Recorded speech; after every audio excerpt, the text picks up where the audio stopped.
This is the Roots and All podcast, and I'm your host, Sarah Wilson. Join me as I talk about all aspects of gardening with some of the top horticulturists from around the world. Hello and welcome to Roots and All, where my guest is Susan Poizner. Susan is the author of the award-winning fruit tree care book, Growing Urban Orchards, and a new book which is now an Amazon #1 bestseller, Grow Fruit Trees Fast. Susan trains thousands of new growers worldwide through her award-winning fruit tree care training program, and is the host of the Urban Forestry radio show and podcast, and she's also an ISA certified arborist. She founded the Ben Nobleman Park Community Orchard in Toronto in 2009, and she helps others establish and maintain community orchards and food forests, and she's won multiple awards for her work. I was fascinated by her work with trees, particularly in urban and community-used settings, and I wanted to find out more from her about how to grow fruit trees well. It's a funny question because, many of the people you speak to, I'm sure, have academic backgrounds in horticulture, and I am the opposite. So I started growing fruit trees, I think 14 years ago. And what happened was initially I was not a gardener. I had never touched the soil. But when I got married to my husband, Cliff, he was very interested in gardening. He grew up in Trinidad, a place where you just throw down a seed and a tree grows. Everything is so easy. And he really wanted to turn our backyard into some sort of mini farm. And I was really resistant to it. And I'm like, okay, he's going to do this. He's going to leave all the work to me. It's going to be a big mess, blah, blah, blah. In the end, he's a very persistent person, and thank goodness he is. So he started by planting tomatoes in the backyard and other things, and it was beautiful watching these plants grow. So I became fascinated with gardening, and as I learned more, I took a certificate to be a landscape designer. Not that I've worked in that, but I realized that my passion was with trees. Trees, there is something so magical and beautiful about them. I look at trees like they are beings rather than, I don't look at a tomato plant and it doesn't sort of, make me feel really connected to it. But a tree can live for 25, for 50 years, for 100 years, for more. And these beautiful beings contribute so much to our environment. They clean our air, they stabilize the soil, they shade our communities. And fruit trees, they feed us too. Like, wow, that is amazing. They are so generous. So I became fascinated with trees. And at some point I decided, hey, why don't I turn my local park into a community orchard? Nothing much was going on there.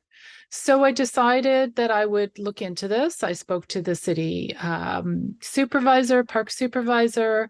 I spoke to my city councilor, and we made this thing happen, and we planted a community orchard. And from there, the adventure began, because it wasn't as easy as I thought it was going to be. There was some stress in the early years, but it's led to the joy about learning more and more about fruit trees all the time. And so that's where I began. That's amazing and an interesting journey, as you say. And you wrote a book about trees and about urban orchards, and it's full of really practical information. And a lot of it I found, even for me, because I'm certainly by no means a specialist in fruit trees, but I've got a background in garden design and kind of designing community spaces. But there was so much in there that, people might not have considered when they're particularly picking trees. And that's kind of, I think, where the book starts. It starts with making sure that you get the right tree. And there are so many considerations to think about, but there was a couple that I wanted to pick up on which really piqued my interest. And I wondered if you could talk about them. And the first one was selecting trees for disease resistance. Can you tell us a bit more about that? Absolutely. So my recent book, Grow Fruit Trees Fast, I wrote it for me 14 years ago. If only I had this little book. It only takes an hour to read. And if I had taken that hour to read this book, which of course didn't exist because I didn't write it yet, but I would have avoided so many of the mistakes that we made early on that caused us years and years of wasted time.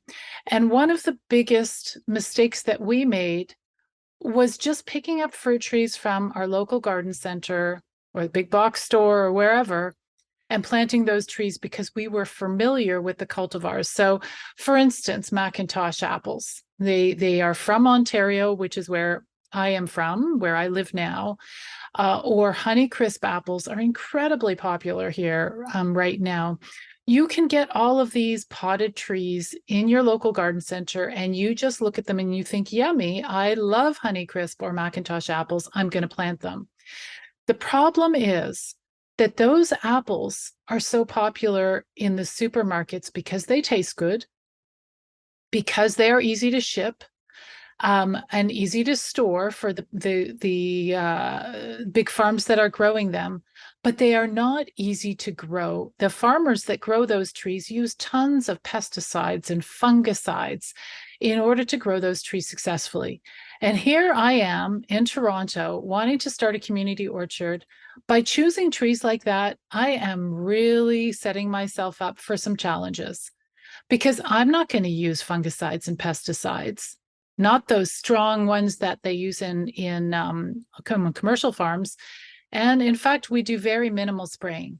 So there are varieties that have been developed over the years naturally through breeding. They're not genetically modified or anything, but they are naturally resistant to the common diseases that fruit trees get. And so the point is that I teach in the book, we need to look for those cultivars. So here in North America, some of the common ones, there's a cultivar of apples called Freedom. There's another one called Pristine. There's one called Nova Mac, and there's Nova Spy. And if you go and find your local fruit tree nursery, there are many of them across North America, in Europe, in the UK, and you look at their nursery catalog, you will see that they will point out which trees are resistant to those common diseases. So some of the common diseases are fire blight.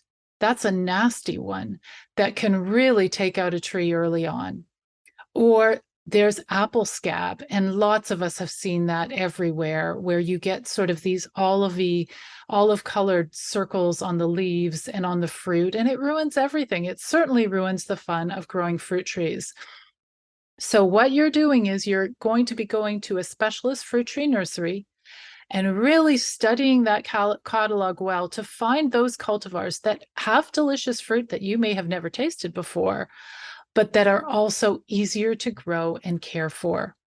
I think that's really important because you can get very carried away with the catalogue as well, especially if you maybe don't have 100% perfect growing conditions, or you feel you may slip up on some of the maintenance aspects of the orchard.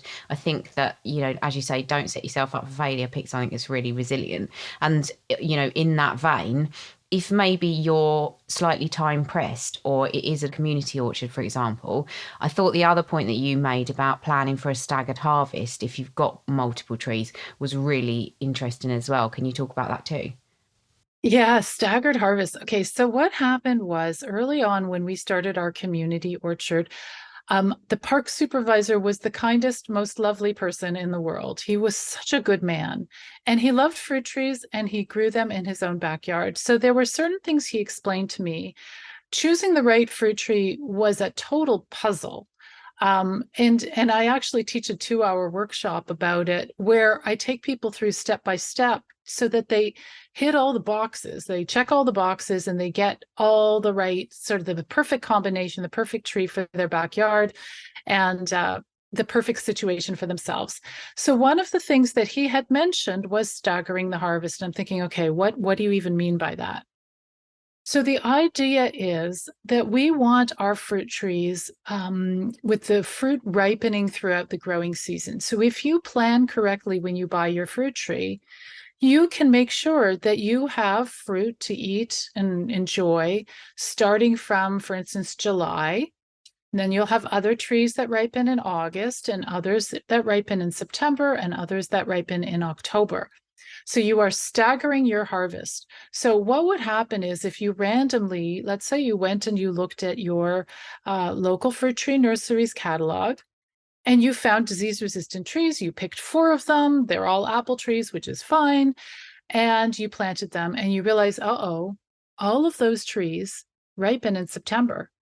So I have no fruit to harvest in July, none in August, none in October, and I have so much fruit to harvest in September that I'll be giving most of it away. Or it'll, go to the wildlife or whatever, or fall on the ground and rot. So that's the idea, is when you are thinking of planting your fruit trees, you want to think about staggering the harvest. Now, you can do that with apple trees only. There are apple trees here in Canada and in North America that will ripen in August. So that's the early apples. And then there are others that will ripen in September. And then there are others that will ripen in October.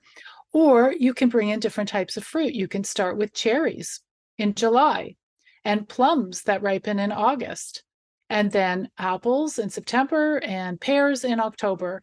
And so you have this exciting season where you get to enjoy different types of fruit at different times of year.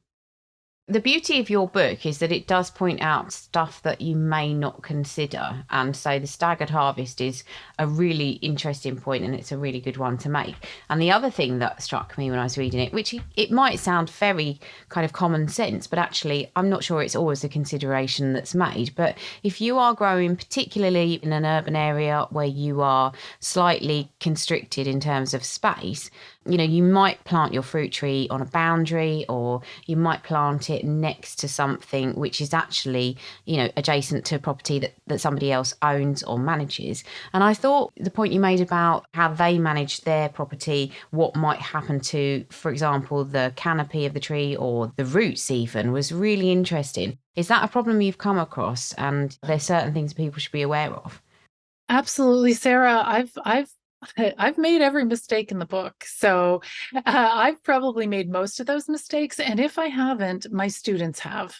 That's the beauty of doing online training. So I have students around, around the world, basically, excuse me, who take my courses, and they come to me with issues. And, we might have a Zoom call and discuss them. And I'll see the situation. I'm like, oh my gosh, yes, that isn't a mistake I've made, but I could well have made it. So everybody makes the same mistakes over and over again. And my mission is to help people avoid those mistakes. But yes, for instance, if you've got a small garden, and you say, well, I don't want my fruit tree to be in the middle of the garden, so I'm going to tuck it away in the corner of the garden. And it's great when the tree is a little baby tree. But when it's older, one of the biggest problems you're going to have is irrigation, because you can water and get access to the roots that are on your side of the fence. But on your neighbor's side, they may not be interested in watering your tree. And the way trees work is all the roots need water. So if you have half of the tree that's not being watered, those roots will die, and corresponding branches in the tree will also suffer. So you are losing control. And same thing with spraying. Now, the way I teach people to care for fruit trees, and I talk about it in the book, Grow Fruit Trees Fast, is you need a minimal number of sprays, very minimal. There's maybe one spray that I do annually that is an organic spray. And then as an option, there are holistic sprays that can really improve the health of your tree. But again, you need to consider your neighbor. You would have to discuss with your neighbor, can I come to your side of the fence? I want to use a dormant spray on my tree, which will help protect the tree from insect infestations. And they may say, oh my goodness, what is this spray? This is not a good thing. You can explain and educate them that this particular spray is organically accepted and it's very safe. Or if you're doing holistic sprays, you can say, well, this spray is really just rainwater mixed with molasses and a few other things. Anyways, if you have a lovely neighbor, they'll be open to it, but it's really a matter of negotiation. And harvesting is the same problem. So where you plant your tree is important. And I'm just going to add one other thing. Something people commonly do is they tuck a fruit tree in a shrub bed. They think, okay, I got my shrubs here, so I'm going to put my little fruit tree there, and it's, at the side of the garden. The problem is young fruit trees really need to establish themselves, and they don't compete well with other plants, especially mature plants. So if their roots are reaching out, but then there's some bully shrub over there with bigger roots and stronger roots, And who's going to get the water and nutrition in the soil? I'm going to say it's the bully shrub. It may be a perfectly lovely shrub, but it's established. It wants the water, it's going to get the water. Whereas your little fruit tree, it hasn't really extended its root system yet. So it's going to be hard for it to compete. I think also trees where it's, as I said, space is at a premium. Maybe you're possibly doing the maintenance at a time that's convenient to maybe multiple parties. The other point that you made that I thought was very, very interesting was how you might manage the care of an orchard if you were dealing with multiple invested parties. Because I think that's a problem sometimes in community gardens or, where there's various stakeholders involved. Have you dealt with that? And, what would be your top tips for managing that well? Yes, yes, and yes. Wow, growing in the community is so beautiful, and there is so much good to it. It's not, when you're growing fruit trees in the community, it's not even just about the harvest and sharing the fruit. I thought that's what it was about when I started the orchard, but that's not what it's about. Growing a community orchard is about building community. It's about getting to know your neighbors, and it's about learning. And it's about learning how to care for our trees and what they need. In fact, I think fruit trees are an ideal, I don't know, you could call it gateway drug when it comes to understanding trees in general. We love fruit trees. They've got beautiful blossoms. They feed us. They're so good to us. But we need to learn how to be good to them too, because growing fruit trees is a partnership between the grower and the tree. It's not like a native tree where you can plant it. Hopefully you water it until it establishes itself and then it's on its own. Fruit trees will need a lifetime of care. It's not a lot, but it's essential. They need to be fed. They need to be pruned every year. They need to be harvested, and they need to be protected from pests and diseases. So when you bring in that community situation where you definitely need, I would say, 1 to 3, and I think 3 is preferable, 3 leaders. For me, I was the one who was always pushing things forward. I've done that for 14 years, and it's my passion. But I couldn't have done it alone without 2 other people. So how we divided the labor, I am passionate about fruit trees, so my job was to learn everything we needed to know to care for those trees successfully so that they would be healthy and productive. And my job was to educate all of the team about how to do that and to lead the tree activities. Person number 2 took care of the pollinator garden. Every orchard should have nearby some sort of insectary or pollinator garden where you're attracting not just pollinators, but beneficial insects that will protect your fruit trees from pests, from insect pests. So that pollinator garden responsibility was for the second person, and she would guide people when it comes to taking care of the bed, weeding the bed, training people about what plant is what, bringing in native plants. Because with fruit trees, if you're meeting once a week during the growing season, there isn't enough to do also. So you should be taking care of your pollinator garden. There's all reasons for it in so many ways, for building community and for the orchard. And the third person in our group took care of administration, emails, volunteer management, that kind of thing. Now, what I did was, because I spent so much time learning how to train myself and then train other people, I created online courses to help other groups train their people. So again, they don't have to go through 10 years of trying to figure out how to do it by looking at YouTube videos or making mistakes. So what people do now, if they know about my training, is they will get funding to train 3 people to take my online training. The course is called Certificate in Fruit Tree Care. And they learn everything they need to do in order to keep those fruit trees healthy and productive so that they can train and teach their group to do it. So my recommendation is you need more than one person, you need commitment, and you need ongoing education. So now it's been 14 years. And I have other things, fish to fry. I will always be involved in the orchard, but I will not be leading it. So I'm going to be handing that over to 3 of my colleagues who I've trained up in all those aspects of fruit tree care. Plus, I'll be there every week and I'll be gardening, but it'll be quite nice to be on the side weeding a tree and not responsible and saying, okay, you go there, you take care of the pollinator garden, here's what you need to do. So it's going to be an interesting transition for me. Sometimes when you are gardening by committee, there is the potential for things to get lost in translation, or basically as simple as things getting lost. I mean, I know for a fact that there are times when trees have gone in and somebody has actually lost what it is. They don't know what the variety is. So I think that organisation in terms of record keeping is really key. Have you got any good ways of doing that? I'm thinking, maybe do you photograph the trees from year to year, or the handover notes? Because as you said, you at some point presumably will want to extricate yourself from that involvement, and then you need to have everything belt and braces to be able to hand it over going forward. Absolutely. And these are things that I didn't know in the early years. I suppose I should write another book on growing a community orchard and the steps involved in that, because that is really important. I didn't do any record keeping until I learned integrated pest management, which is it's a scary name for how you protect fruit trees from pests and from diseases. And so I am figuring out how to do this thing, integrated pest management, which minimizes sprays, and you use traps, and it's fantastic.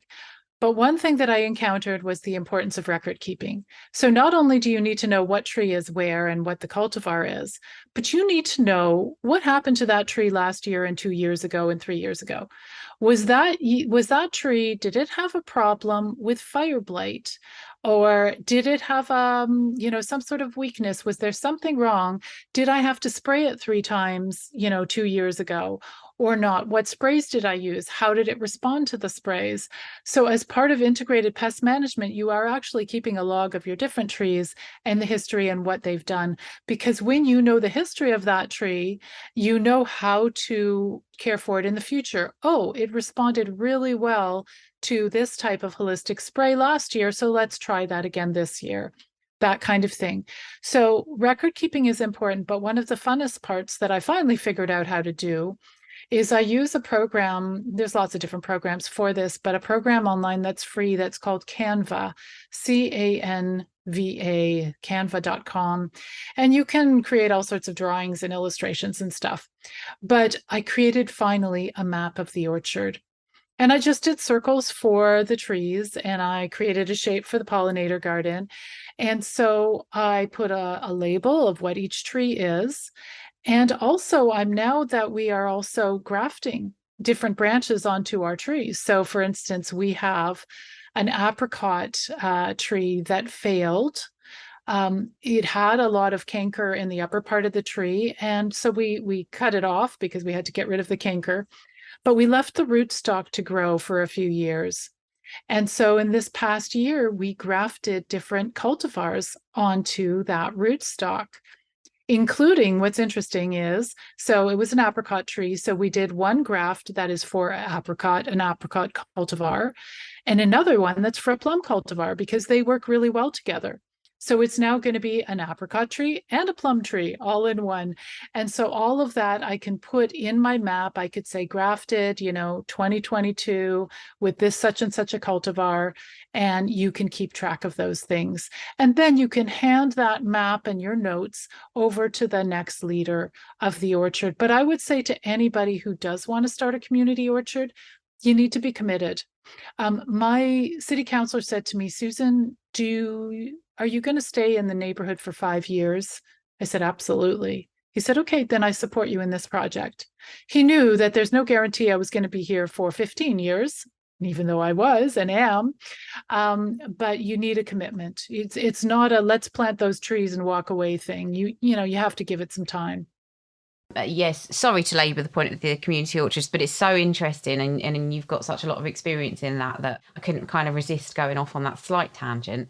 And I was thinking when you were talking, there are so many aspects to get right in terms of tree selection, tree care, tree feeding, tree pruning. I was going to say, is there one thing that's more important than the other? But I'm just assuming you have to get all of these elements right, do you, to get success? Well, let's put it this way. Fruit trees are so beautiful and so loving and so forgiving. You don't want to start off saying, I'm going to plant this tree and neglect it. That would be like having a baby and leaving it in a basket on the road to take care of itself. But you also can be kind to yourself and say, you know what? My intention is to care beautifully for this tree, but it may take me a few years to get up to speed. My intention is going to be, I will prune it every year. I will feed it every year. I will monitor it for pests and diseases and take care of it. But, it may not be perfect right away. But the beauty of this book, Grow Fruit Trees Fast, is it gives you an overview to what the responsibilities will be. And then you can decide, do you want to plant a fruit tree or not? And I'm okay if you don't, right? It's like, I just want to know that if you're going to give birth to this beautiful being, if you're going to plant this tree, that you do love it and you do want to care for it and you want it to be a success. And I guess Grow Fruit Trees Fast, my book, is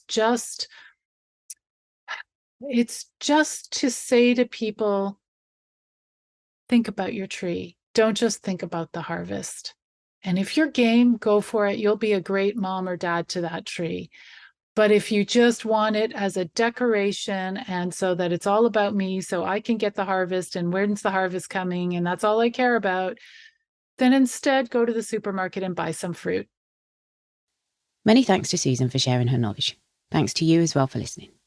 This week's shout out to good people doing good work goes to Great Dixter Charitable Trust. I mention them a lot in the podcast because they're in my neck of the woods and they've done a lot in the past to educate me personally and help me develop my career. So I owe them a debt of gratitude myself. But I'm not alone. Dixter continues to support those working in horticulture, particularly students, and to promote innovative horticulture on the global stage. If you're able to visit Dixter a few times throughout the year, I recommend their very affordable scheme where you can become a friend of the garden for a relatively small fee, and which gives you lots of perks such as free entry to the garden and invitations to special events. If you're not local, give them a follow on Instagram. This week's bug of the week is for anyone that's had to run the gauntlet of walking past a flowering ivy bush in the past few weeks. Throughout the year, Hedera helix, the common ivy, which is our only native evergreen vine, plays an important role within the environment, providing shelter and a stable habitat for numerous different species of Britain's wildlife. But then throughout autumn, the ivy blooms and becomes one of the most significant food sources for many end-of-season pollinators that are busy preparing themselves for the winter ahead.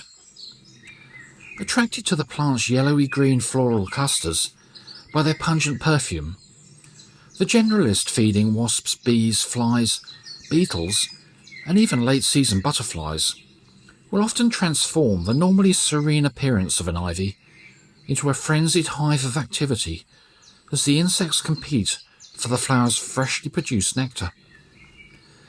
And in the midst of this melee, particularly within southern England, it's becoming increasingly more common for us to find a colourful non-native bee called the ivy mining bee. First recorded in 2001, these invasive solitary bees, with their orange and black striped bodies and fluffy ginger thorax, hatch from their pupae within underground chambers to coincide with the ivy's flowering period. The males always emerge first and wait for the females. Then, as they appear, the males frantically compete with each other to mate, often becoming entangled together in a chaotic mass around the female on the ground. Eventually, a male will succeed before the female leaves for the ivy flowers. She'll then feed for a while on the nectar, restoring her energy before searching to find a slope of bare earth or sand where she can excavate a tunnel, usually alongside many other females that will be doing the same. When completed, she'll return to the ivy to collect pollen that she takes back to her tunnel, leaving it inside with a newly laid egg. She'll then repeat this over a few weeks until the tunnel is full of little chambers, each containing ivy pollen and an egg. The bees will then die before winter, leaving their eggs to hatch into tiny grubs that feed on the pollen and develop alone into the next generation of ivy mining bees that will once again emerge the following autumn, just in time for the ivy flowers. You can download or listen to the podcast direct from the website rootsandall.co.uk. Please also check out my Patreon, where you can make a one-off donation or take out a monthly subscription to help support the podcast. Because if you enjoy the show, please help it continue. I also have a GoFundMe where you can make a one-off donation. Even a one-off donation of £1 helps, and I'll be really grateful for your support. So please go to Patreon or GoFundMe and search for Roots and All Podcast.